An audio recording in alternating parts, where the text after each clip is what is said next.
Hola, mi nombre es Carlos Lenis, soy el rector del Seminario Bíblico Alianza de Colombia.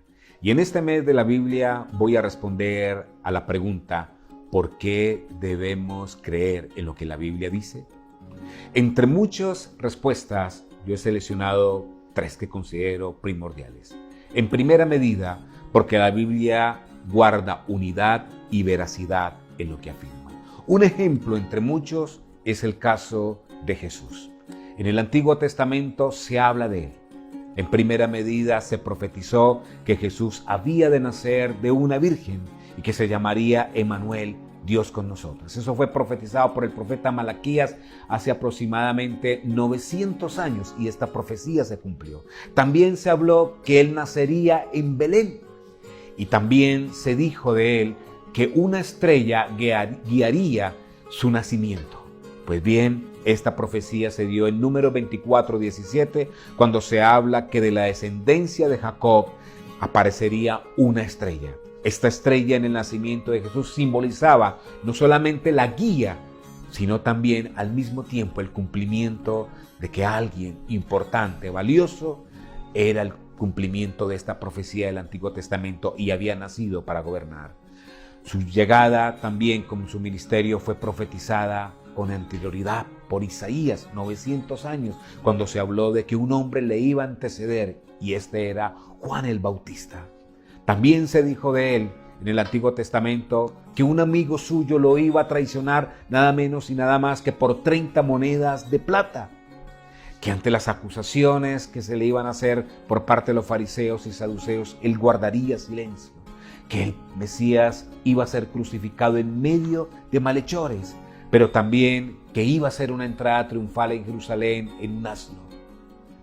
Se habló de él en el Antiguo Testamento 800 años, 900 años, 600, 500 años a través de la Biblia, y en esta unidad temática nunca ha habido contradicción. Al contrario, se cumplió tal y como la Biblia lo predijo. Por eso la Biblia es un libro veraz para poderlo estudiar y creer en sus enseñanzas. En segunda medida, porque la Biblia tiene pertinencia y actualidad.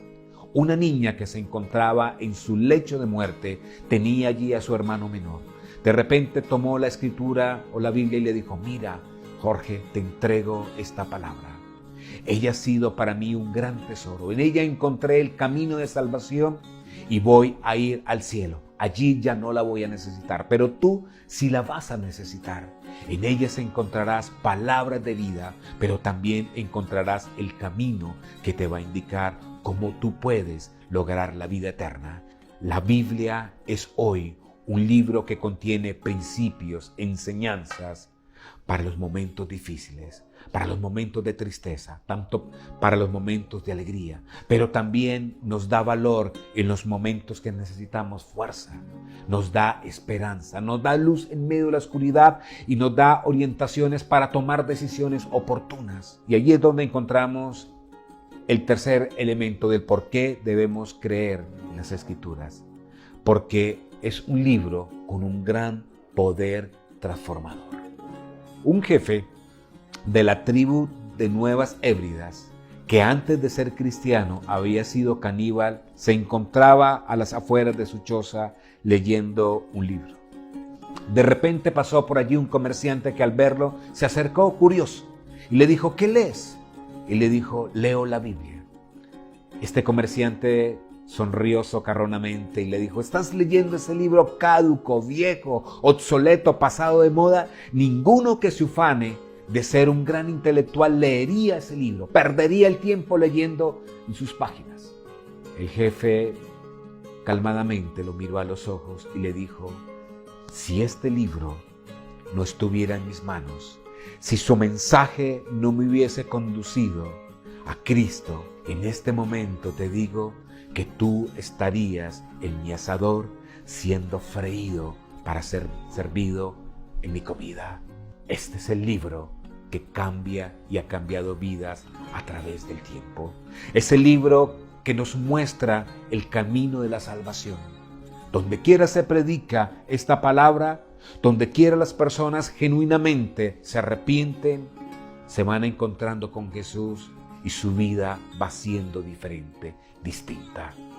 Este es un libro con un poder sobrenatural tal que va de seguro a transformar tu vida si tú de veramente pones en práctica sus principios, sus enseñanzas.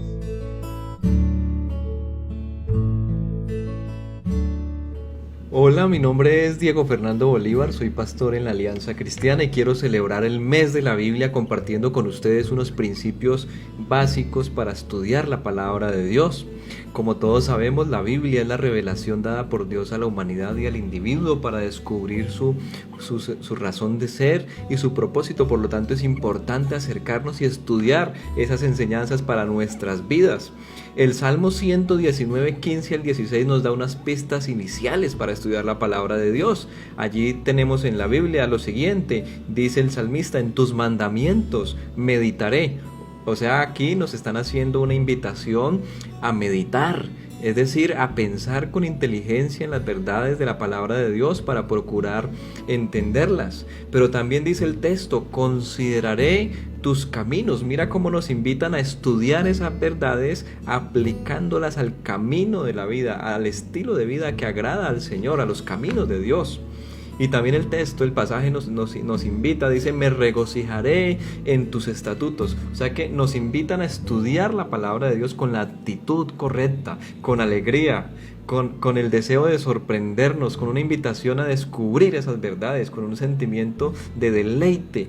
Esa es la mejor motivación que tenemos cuando nos acercamos a la palabra de Dios. Y por último, el salmista dice: no me olvidaré de tus palabras. Quiere decir que nos están invitando a estudiar la Biblia también para fijar esas verdades en nuestra mente, memorizarlas, guardarlas, volver a ellas, caminar con ellas en la vida diaria. Así que yo hoy quiero compartir con ustedes unas claves prácticas que nos ayuden a sacar provecho de la palabra de Dios.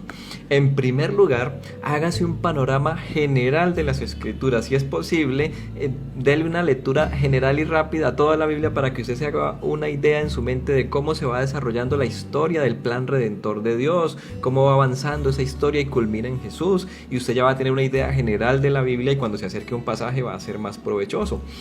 Pero en segundo lugar, tenga en cuenta que la Biblia no es un solo libro. La Biblia es una colección de libros, es una biblioteca de libros. Entonces es importante identificar cada libro de qué trata, ¿sí? Entonces hoy es muy fácil porque hoy en el internet o con las Biblias de estudio nos dan una información introductoria a cada libro. Entonces pregúntese quién fue el autor de ese libro, a quién él escribió esas palabras, qué problemática allí había en ese momento, cuál era el contexto que había allí al que Dios estaba hablando en esa época. Es muy importante que usted identifique cada libro, no es muy difícil y lo puede hacer con la información que tenemos disponible hoy. Pero en tercer lugar, entonces, acerquémonos a cada pasaje que estamos estudiando con el método favorito del maestro, de Jesús. ¿Ustedes saben cuál era el método favorito de Jesús? La pregunta. Imagínense que en Marcos Jesús utilizó al menos 54 preguntas didácticas para llevar a sus oyentes a descubrir la verdad por sí mismos. O sea, Jesús quiere que nos involucremos totalmente con nuestra mente, nuestra inteligencia, nuestro sentido común en el estudio de las Escrituras. Así que miremos cómo el Señor utilizaba la pregunta para llevarnos a estudiar la Biblia. En Marcos 3:4, el Señor está allí sanando a una persona que tenía un padecimiento, y entonces el Señor le pregunta a todos los oyentes que hay allí, les pregunta: ¿qué está permitido en sábado? ¿Hacer el bien o hacer el mal? ¿Salvar una vida o matar? Pero ellos permanecieron callados. Jesús se les quedó mirando enojado y entristecido por la dureza de su corazón. Marcos 3:4 al 5. Mire que allí Jesús quiere darles una enseñanza. La enseñanza que Jesús quiere darles es que nuestros paradigmas religiosos no deben impedir que hagamos el bien. Pero Jesús no les quiere dar la respuesta. Jesús quiere que ellos mismos la encuentren. Que con la acción que Él está teniendo allí, con la enseñanza que Él está dando a través de su palabra y a través de la sanación de una persona enferma, ellos puedan descubrir esa verdad. Tristemente en este pasaje habían muchos allí estudiantes, muchos discípulos o fariseos que tenían su corazón cerrado para entender la palabra de Dios y por eso no aprovecharon esa enseñanza, ¿ya? Entonces, Jesús quería que sus oyentes, sus estudiantes y todos los estudiantes de la Biblia pudiéramos llegar al significado verdadero de las Escrituras. Y para eso entonces yo les voy a recomendar que a cada pasaje que estudiemos le hagamos por lo menos 3 preguntas claves. La primera pregunta que usted se puede hacer frente a un pasaje es ¿de qué nos está hablando ese pasaje? ¿Cuál es la idea central? ¿Cuál es la verdad que ilustra? ¿Qué pasaje es el que tengo yo en mis manos? También aquí es importante averiguar algunos datos como por ejemplo, ese pasaje es poético, ese pasaje es narrativo, es una historia, o ese pasaje es un evangelio como en nuestro caso, o ese pasaje es una carta teológica de las que escribía Pablo, o es una literatura de profecía, como hay tantas en la Biblia. Entonces mira que en la Biblia es rica en géneros. Es bueno aquí en este punto, en esta primera pregunta, identificar qué pasaje tengo yo en mis manos. La segunda pregunta que usted le puede hacer al pasaje es ¿qué enseñanzas universales tiene? ¿Qué enseñanzas hay allí que aplican para todos los tiempos y todas las épocas? Por ejemplo, ¿qué enseña ese pasaje sobre el carácter de Dios? Mire que el texto que acabamos de leer dice que Jesús se puso triste y que también se enojó. Allí nos está hablando acerca del carácter de Dios. ¿Qué enoja a Dios? ¿Qué lo pone triste? ¿Por qué él llegó a esa situación? Entonces, respondiendo a esas preguntas vamos a aprender mucho y vamos a estudiar mejor ese pasaje. También, ¿qué revela ese pasaje sobre el ser humano? Mire que allí nos están hablando de la actitud de las personas que hay allí, cómo nos confronta ese pasaje hoy con nuestra realidad, qué esperanzas y expectativas le ofrece ese pasaje. Entonces mira que si usted empieza haciéndole preguntas al pasaje va a encontrar información muy valiosa. La última pregunta que usted le puede hacer al pasaje es ¿cómo puedo aplicar yo esas enseñanzas en mi vida diaria? Pregúntese qué acción debo llevar a cabo, a qué cosas debo renunciar, qué ideas preconcebidas o prejuicios o ideas equivocadas hay en mi mente que debo reemplazar por las verdades de la palabra de Dios. Entonces yo les dejo con estos consejos prácticos y tenga en cuenta que cuando cerramos nuestro corazón a la palabra de Dios, Él se oculta. Pero cuando abrimos nuestro corazón y queremos profundizar e inquirir e investigar en su palabra, Dios se nos revela y nos trae un gran tesoro de sabiduría a nuestras vidas. Bendiciones. Soy Teodoro Marín, pastor de la Alianza Cristiana, decano del Seminario Bíblico. Me uno en la celebración del mes de la Biblia. Estamos enfatizando la importancia de toda la Biblia. Y respondo a la pregunta, si la Biblia es una, ¿por qué hay diversas versiones de esta? La Biblia es considerada un solo libro, pero en realidad, según la etimología de la palabra Biblia, es una colección de libros. Es una colección de 66 libros que están en un solo tomo llamado la Biblia. ¿Qué es una versión de la Biblia? La palabra versión viene del verbo verter, que significa traducir de un idioma a otro. Sabemos que la Biblia fue escrita originalmente el Antiguo Testamento en hebreo y arameo y el Nuevo Testamento en griego. Entonces, traducir de un idioma a otro es, por ejemplo, del hebreo al griego, del griego al latín, al inglés o al español. Los judíos ya tenían la recopilación de los textos bíblicos del Antiguo Testamento, al que ellos llamaban los escritos. A partir de esas escrituras se hizo la primera versión o traducción a la lengua griega que tuvo lugar alrededor del año 250 a.C. Esta versión del Antiguo Testamento era llamada versión de los 70 o alejandrina, también conocida como la Septuaginta. Una afirmación válida aquí es que no hay varias Biblias. La Biblia es una sola. Lo que hay son varias versiones o traducciones de la Biblia. ¿Por qué fueron necesarias las versiones de la Biblia? Las versiones surgen dada la dispersión de los judíos y las misiones cristianas que no entendían los idiomas originales. También porque era necesario que todas las naciones, todas las etnias, tuvieran la Biblia en su propio idioma para un mayor entendimiento y expansión.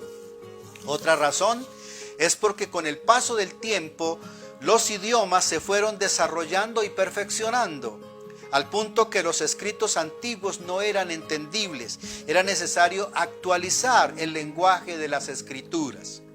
Juntamente con el desarrollo de los idiomas también se desarrolló la cultura de los pueblos, adquiriendo nuevas costumbres, tanto que se hizo necesario actualizar el lenguaje de la Biblia en cada cultura, dando origen así a las varias versiones de la Biblia aún en un mismo idioma. Siempre ha habido en nuestro idioma, el español, diferentes versiones de la Biblia, pero hay dos razones por las cuales el panorama es diferente ahora. La primera es que anteriormente, aunque se contaba con varias versiones, la mayoría de los creyentes de habla española usaba solo la versión Reina Valera. La segunda razón es que ahora aparecen más y más versiones nuevas y con más frecuencia que dan mayor claridad al lenguaje para entender mejor la Biblia. Por lo general, todas las versiones se hacen consultando los originales más antiguos de la Biblia, es decir, los escritos en griego y el hebreo. ¿Cuál es la diferencia entre versión, revisión y paráfrasis? Como se dijo anteriormente, la palabra versión significa traducir de un idioma a otro. La revisión es el análisis, el examen atento y cuidadoso que se hace a esas versiones de la Biblia para hacer las correcciones necesarias, para actualizar el lenguaje de acuerdo con los cambios que se han dado a través del tiempo y así hacerlas más comprensibles para el estudio hoy. Por ejemplo, la antigua versión de Casiodoro de Reina del año 1569 fue revisada por Cipriano de Valera en el año 1602 y tuvo otras revisiones en los años 1862, 1909, 1960 y 1995. Con el mismo fin se ha hecho las paráfrasis, que es tener el texto bíblico en un lenguaje sencillo, con menos tecnicismos, más popular.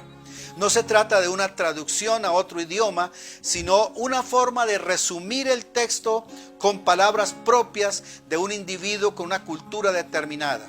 Por ejemplo, la paráfrasis llamada la palabra de Dios para todos, que es usada por muchísimos cristianos. ¿Cuáles son las principales versiones al español? Tenemos la Biblia Reina Valera, la versión popular llamada también La Dios habla hoy, la Nueva Versión Internacional, la Biblia de las Américas, la traducción en lenguaje actual y la Nueva Traducción Viviente. En conclusión, podemos decir que dada la importancia de las versiones de la Biblia, por cuanto arrojan mayor claridad al texto, conviene en su estudio leerla en varias versiones, revisiones y paráfrasis, haciendo las respectivas comparaciones para un mayor entendimiento de ella. Así sea en el estudio devocional personal, o en la preparación de sermones, en estudios bíblicos por grupos, en escuelas, institutos, seminarios y universidades. Muchas gracias por su atención. Lee, escudriña y vive la Biblia estudiando en el Seminario Bíblico Alianza de Colombia.